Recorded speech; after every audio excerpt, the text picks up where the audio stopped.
Alrighty, my beautiful friends, let's get straight on into it. And the first thing that I am showing you how to make today is homemade oat milk. I am a major advocate for making your own plant milk at home, as it is really easy and really affordable. To make this oat milk, it's literally only going to cost us 40 cents for a whole litre, which is way cheaper than buying it from the supermarket. And it also means that you know what ingredients are in it as well. So you can choose the way you would like to sweeten it or salt it if you would like to as well. So I basically put all of these ingredients into a blender. I use a Vitamix, but you really don't need anything that high powered. Then I get myself a container or a bowl and I put a nut milk bag over it. You can also use something like a reusable produce bag or a strainer, anything you have around the house that you can put like really fine liquids through, I suppose, to make sure that you catch all the solids. And then with this, which I'm using a reusable produce bag, I'm basically just squeezing out all of the milk, and then I'm going to be left with some pulp, as we will call it, oat milk pulp, I suppose. Anyway, I'm just basically going to pour this into a 1 litre glass bottle. I keep this in the fridge and it lasts for up to 72 hours. As I said, this only costs 40 cents for the whole litre, which is super affordable.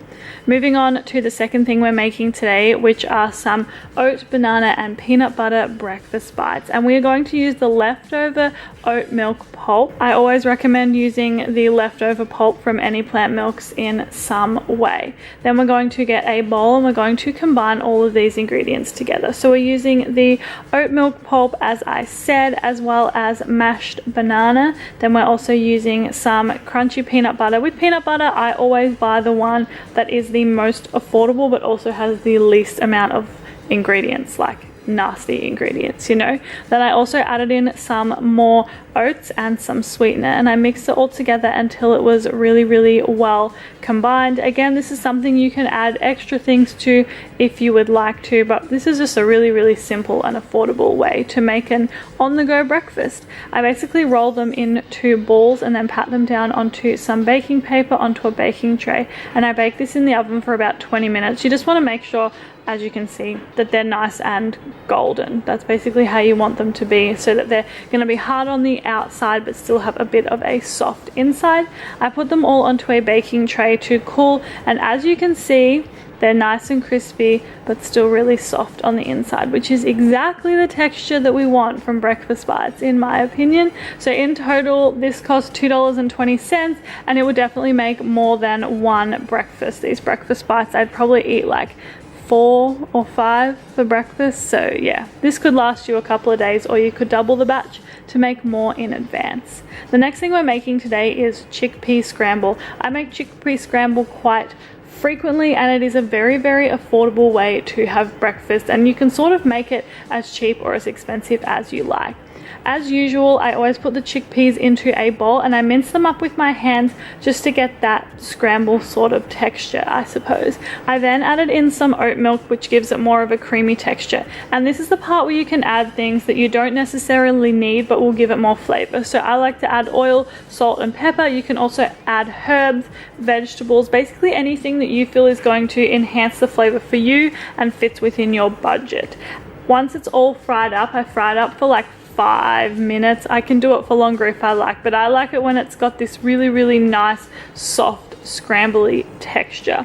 Once it is all done, I then got myself 2 pieces of bread. Bread is something that is very affordable. From the supermarket, from bakeries, I just think bread is something that lasts quite a long time. You can keep it in the freezer and store it. I basically just put the chickpea scramble on top. As you can tell, this is very simple, but this is a meal you can easily spice up depending on your budget. This only cost me 95 cents to make, which is pretty cheap if you ask me. So yeah, I definitely recommend experimenting with this type of meal if you're after something savory for breakfast.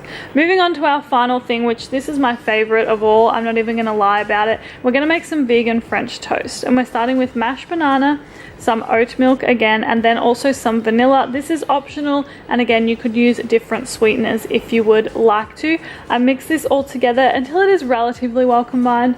I promise you it does not have to be perfect. It's still going to taste absolutely beautiful, but I do try and get the banana chunks out as much as I can. And then we are going to use 4 small pieces of crusty bread, which we are going to dip and soak in the banana oat milk mixture that we have made. This is a dish that you could easily spice up with some cinnamon or various other warm spices if you would like to, but personally I like to keep it nice and simple and affordable.